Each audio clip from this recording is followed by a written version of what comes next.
एक बार अर्जुन भगवान श्री कृष्ण से पूछते हैं कि हे वासुदेव, अच्छे और सच्चे लोगों के साथ हमेशा बुरा क्यों होता है। इस पर भगवान श्री कृष्ण ने अर्जुन को एक कहानी सुनाई। श्री कृष्ण कहते हैं कि एक नगर में दो पुरुष थे। पहला व्यापारी, जो बहुत ही अच्छा इंसान था, धर्म और नीति का पालन करता था, भगवान की भक्ति करता था और मंदिर जाता। वह सभी तरह के गलत कामों से दूर रहता था। वही दूसरा व्यक्ति, जो कि दुष्ट प्रवृत्ति का था, वो हमेशा ही अनीति और अधर्म के काम करता था। वो रोज मंदिर के पैसे और चप्पल चुराता था, झूठ बोलता और नशा भी करता। एक दिन उस नगर में तेज बारिश हो रही थी और मंदिर में कोई नहीं था।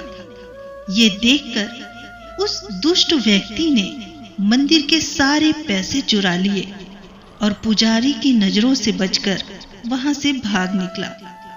थोड़ी देर बाद जब वो व्यापारी दर्शन के लिए मंदिर गया तो उस पर चोरी के इल्जाम लग गए। वहां मौजूद सभी लोग उसे भला बुरा कहने लगे। उसका खूब अपमान हुआ। जैसे तैसे करके वह व्यक्ति मंदिर से बाहर निकला और बाहर आते ही एक गाड़ी ने उसे टक्कर मार दी। वो व्यापारी बुरी तरह से चोटिल हो गया। उसी वक्त उस दुष्ट को एक नोटों से भरी पोटली हाथ लगी। इतना सारा धन देखकर वह दुष्ट खुशी से पागल हो गया और बोला कि आज तो मजा आ गया। पहले मंदिर से इतना सारा धन मिला और फिर ये नोटों से भरी पोटली। दुष्ट की ये बात सुनकर वह व्यापारी दंग रह गया। उसने घर जाते ही घर में मौजूद भगवान की सारी तस्वीरें निकाल दी और भगवान से नाराज होकर जीवन बिताने लगा।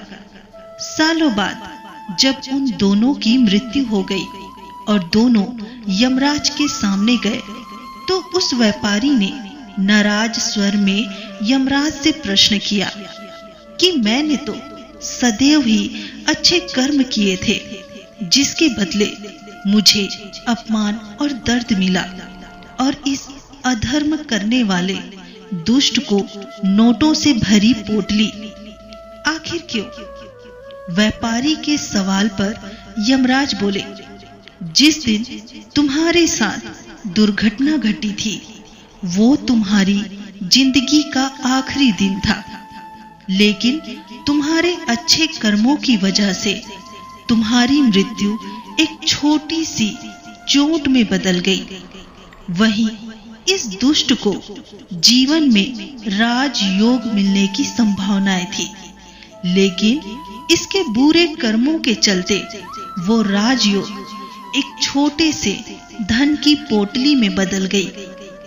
श्री कृष्ण कहते हैं कि भगवान हमें किस रूप में दे रहे हैं, ये समझ पाना बेहद कठिन होता है। अगर आप अच्छे कर्म कर रहे हैं और बुरे कर्मों से दूर हैं, तो भगवान निश्चित ही अपनी कृपा आप पर बनाए रखेंगे। जीवन में आने वाले दुखों और परेशानियों से कभी ये ना समझें कि भगवान हमारे साथ नहीं है।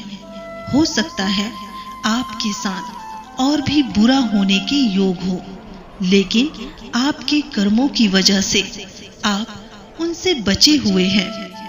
तो दोस्तों, जो हमें दिखता है वो पूरा सच नहीं होता। भगवान हमें क्या दे रहे हैं और किस से बचा रहे हैं, ये समझ पाना आसान नहीं है। कर्म कभी व्यर्थ नहीं जाते। जो आज बुरा लग रहा है, शायद वो आपको किसी बड़े नुकसान से बचा रहा है। भगवान देर करते हैं, लेकिन अन्याय नहीं। मैं हूं हेमा और आज मैं आपसे एक वादा चाहती हूं। चाहे हालात जैसे भी हो, आप अच्छे कर्म करना नहीं छोड़ेंगे। कमेंट में लिखो, मैं अच्छे कर्म करते रहूंगी। अपना ख्याल रखिए और भगवान पर विश्वास बनाए रखिए।